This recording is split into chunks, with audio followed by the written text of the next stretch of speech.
Welcome to the Human Capital Innovations Podcast. We're your source for personal, professional, and organizational growth and development, where we share original research, explore industry trends, and interview executives and thought leaders from across the globe. We hope you join us often for practitioner-oriented content around all things related to leadership, HR, talent management, organizational development, and change management. Maximize your personal and organizational potential with Human Capital Innovations Podcast.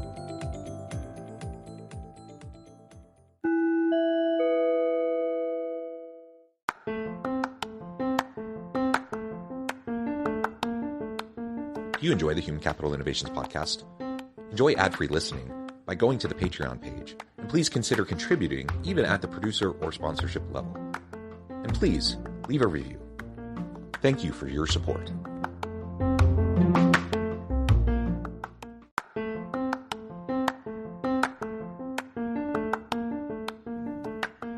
Welcome to the Human Capital Innovations Podcast. In this HCI Podcast episode, I talk with Markus Neukom about helping those who are struggling to perform, progress, or return to the workforce.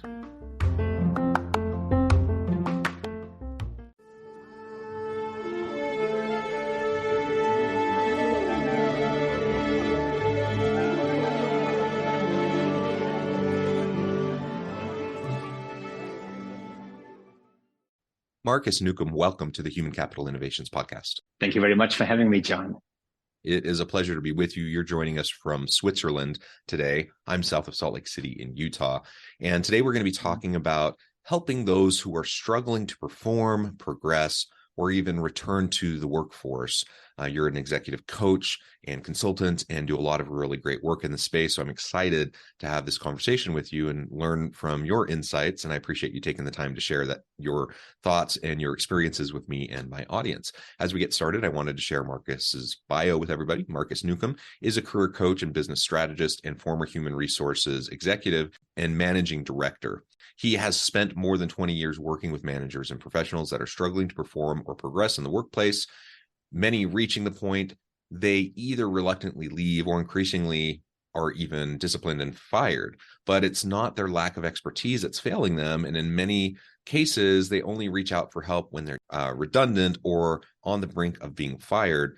So the question is, what can we do to proactively be helping these individuals in our organization so everyone can maximize their potential, live good, fulfilling, productive lives, and have meaningful careers? How do we go about doing that and helping people perform at their highest capacity? So that's what we'll be exploring and discussing together today. As we get Markus, before we really dive on into the conversation, anything else you would like to share with me or the audience by way of your background or personal context?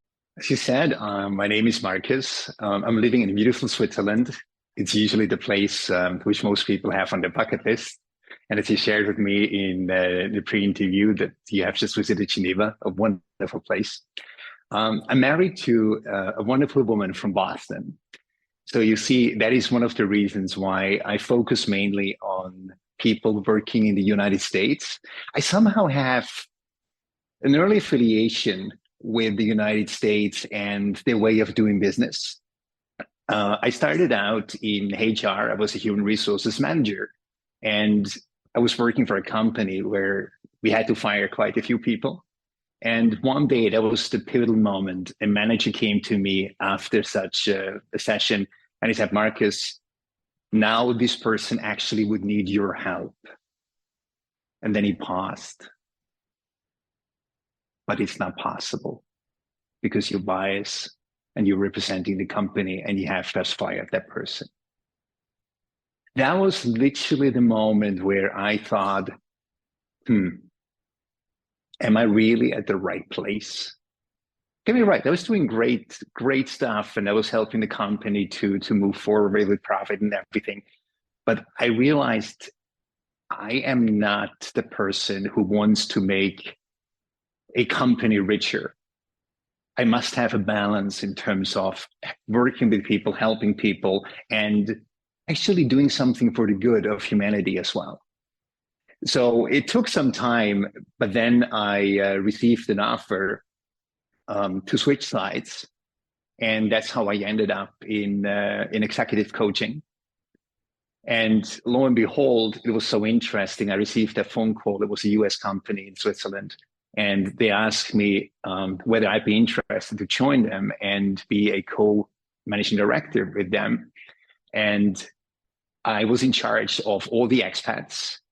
So as you can imagine, most of them were from the United States and other English-speaking countries. And that's when I realized, and you see, there was one question which drove all these people. Is this as good as it gets, or is there more to my life? And that became my question, John. And that's when I knew I have to actually make another switch, and that is to become an entrepreneur, because I was still constrained by regulations and by policies, office policy and that kind of stuff. So I was courageous enough and took that step and never looked back and haven't regretted it for a moment. Yeah, well, that's wonderful. And thank you for that background. And I think we all do go through our own, personal, professional journeys. And for most of us, I think there's a bit of a meandering path there. I know very few people who kind of figured it out right from the beginning and then just kind of went with it and then spent their whole career doing that thing. It just so happens my wife is one of them. She knew from like her second year of high school what she wanted to do. What that's looked like has changed a little bit, but she's essentially done that her entire career. But that is incredibly rare. Most people have more. Yeah, it's truly unique, and most people have more of a meandering path.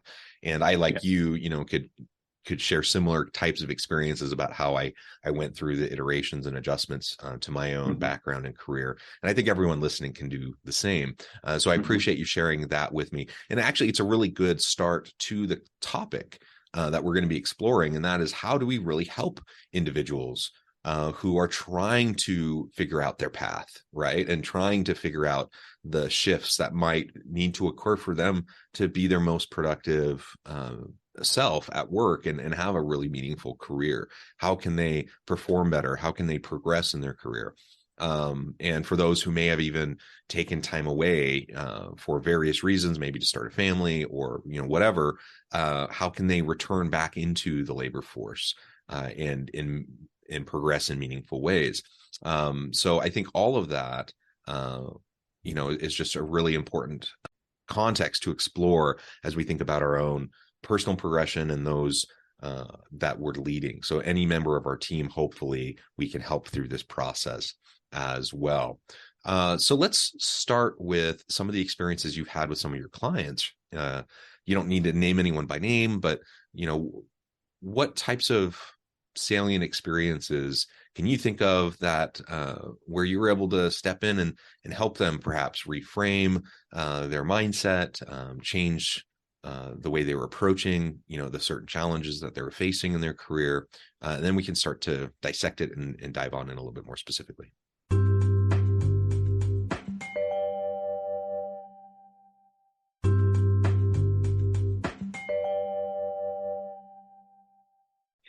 Let's call him Eric.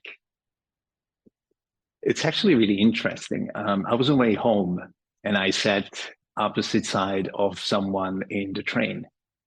And that was Eric. So we started chatting and he asked me, what do you do? And I said, look, basically what I'm doing, I'm working with people who ask, is this as good as it gets? Or is there more to my life?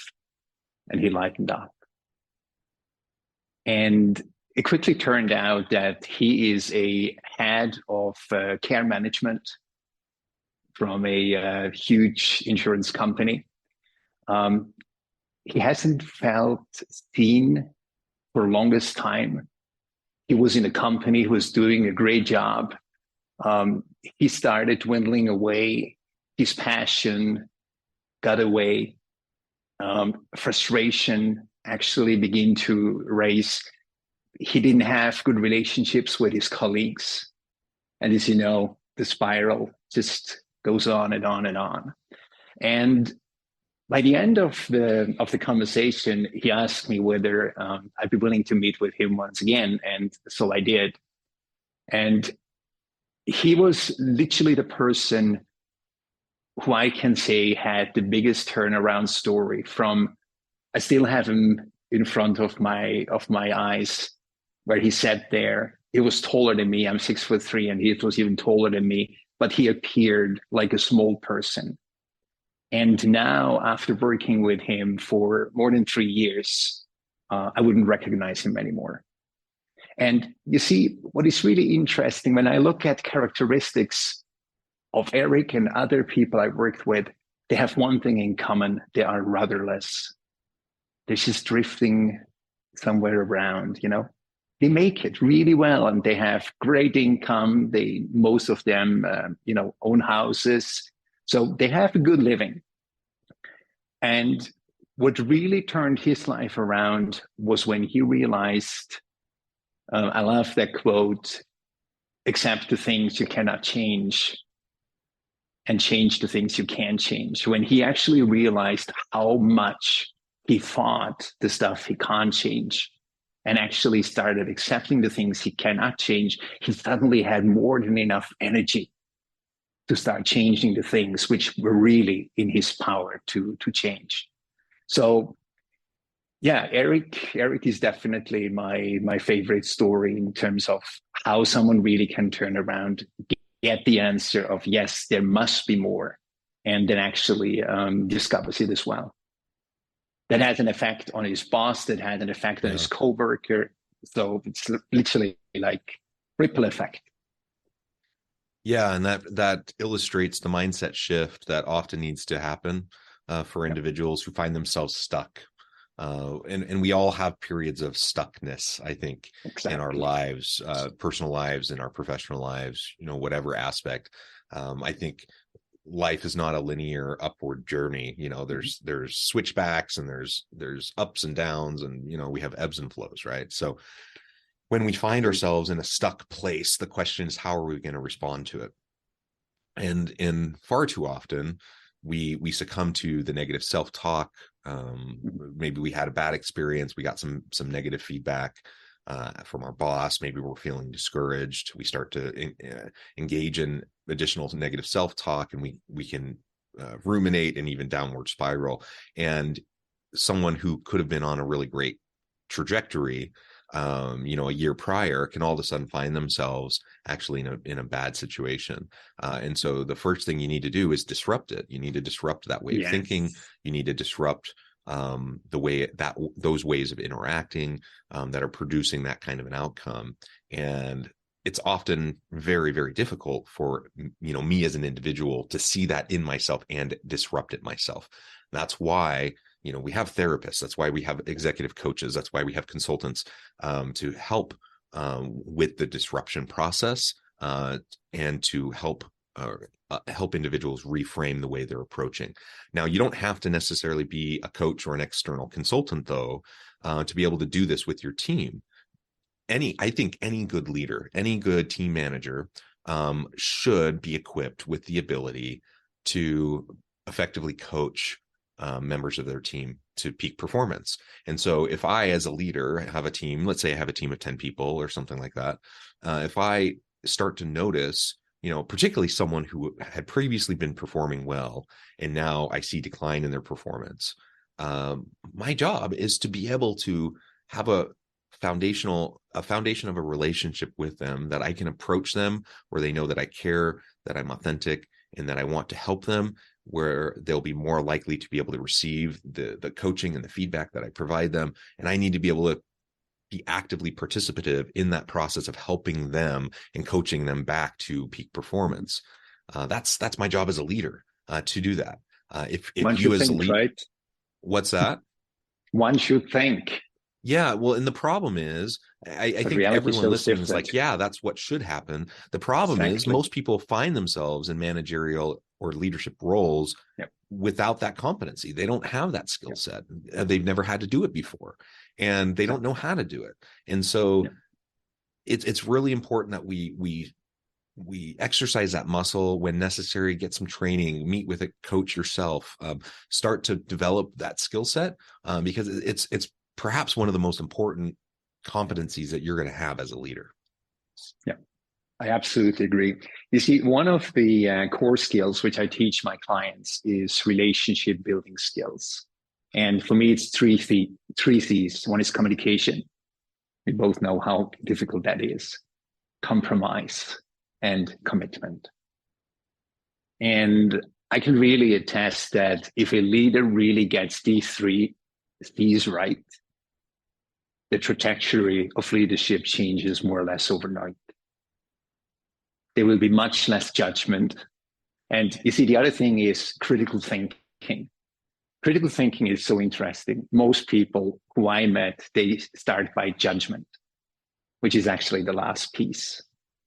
So the first thing is an analyze, interpretation, evaluation, and then comes judgment. So I realized when someone really trains themselves in relationship building skills, this critical thinking almost becomes a given. And that's when the changes really become visible and palpable. And unfortunately, it's really wishful thinking that everyone is equipped with these skills innately.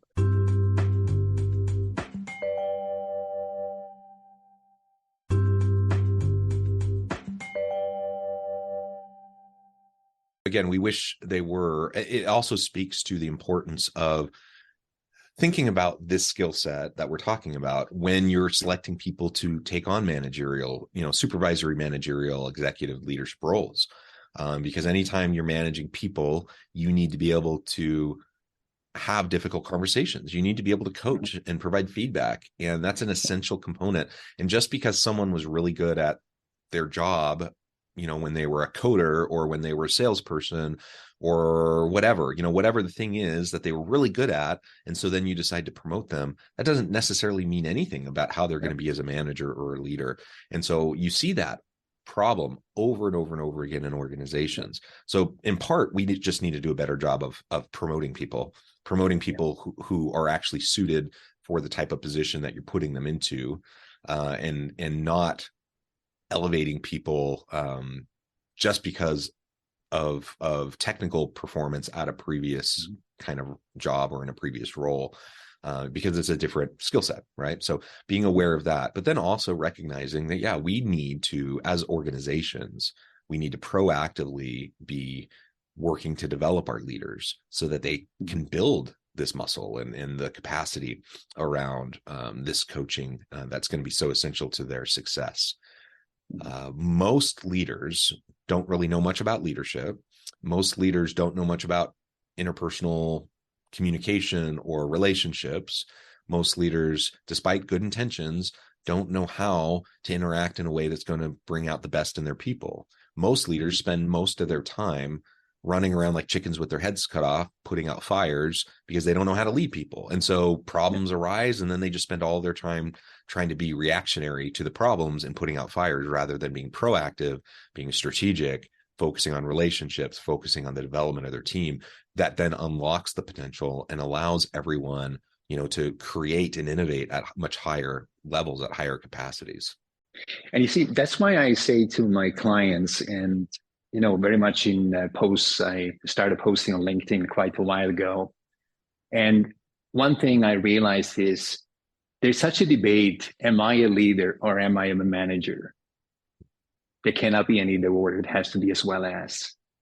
Because as you said, there are so many tasks and so many responsibilities which require a managerial mindset. And at the same time, yes, you have to be the leader. And the leader is the one who motivates people, who helps them move forward. But if a leader, so-called leader, actually misses out the managerial, it's mostly because they don't know how to do it and they don't want to be disliked. So that's one thing I really, really help my clients with, to combine this managerial and leadership. And to actually finish that thought, recently someone just said to me, Markus, a leader is not someone who leads. The leader is actually a title that has to be earned. Mm. And that stuck with me. Yeah. Not everyone who leads is a leader. It has to be earned. Yeah, absolutely. And it's about building trust, right? And trust can only be earned. I know many leaders think by virtue of their position power, they have a title, they have authority, they have position. And so everyone should do what they say, and that's kind of their mentality. The problem is in the modern knowledge economy, it just doesn't work. People aren't going to just blindly follow you. They're not just going to do what you say because you said so. You can wield the carrot and stick kind of approach, and you'll get some limited results. But if you really want long-term sustainable results that lead to really great creativity and innovation that helps you add value to the market, then you have to unlock the potential of your people. And that's not going to happen through carrots and sticks. It's going to happen through empowerment and motivation. And that all is built on a foundation of trust. Trust can only be earned.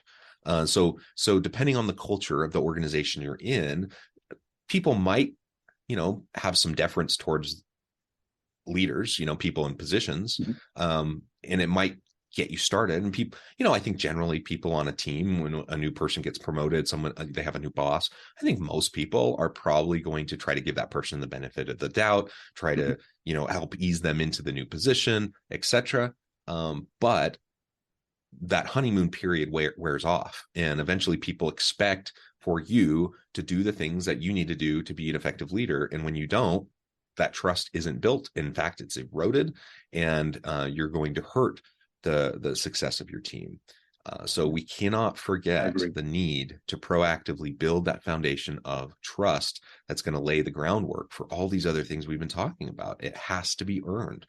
And, the number of times I've been in meetings, either as a consultant working with an organization where I hear a leader say it, or as an employee in an organization where I hear a leader or an executive say it, the number of times I've been in meetings where, a leader will say something to the effect of, I don't know why people are so upset about blah, blah, blah. I don't know why people are so resistant to this. Why can't people just trust us?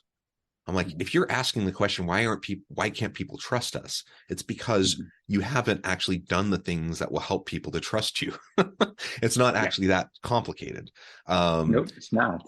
And people don't trust when it doesn't have to be intentional duplicity. It doesn't have to be intentional lying or gaslighting.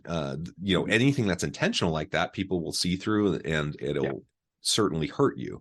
But it's just a matter of, being proactively attuned to the trust component and recognizing that people value this in extreme ways. You need to be attentive to it.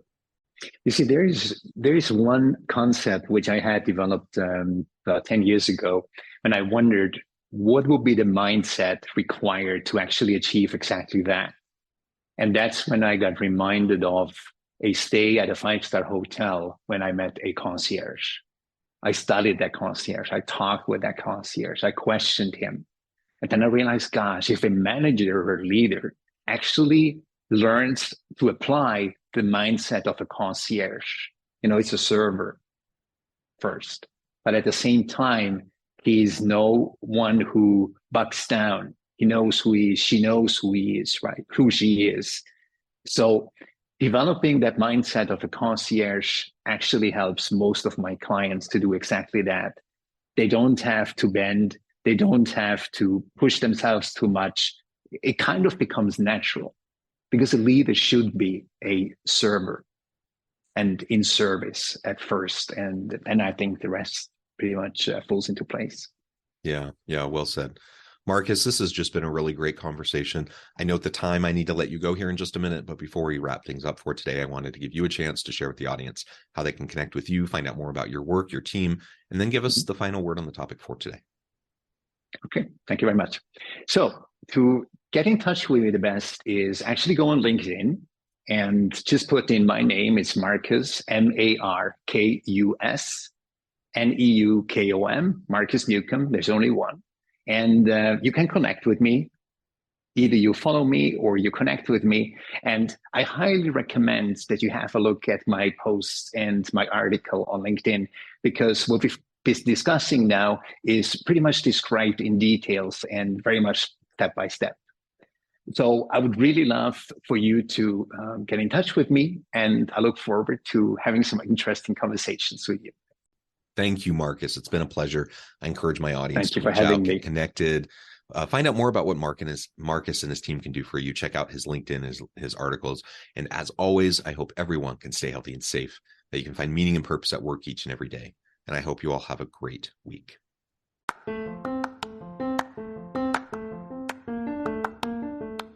Do you enjoy the Human Capital Innovations podcast? Enjoy ad-free listening by going to the Patreon page, and please consider contributing even at the producer or sponsorship level. And please leave a review. Thank you for your support.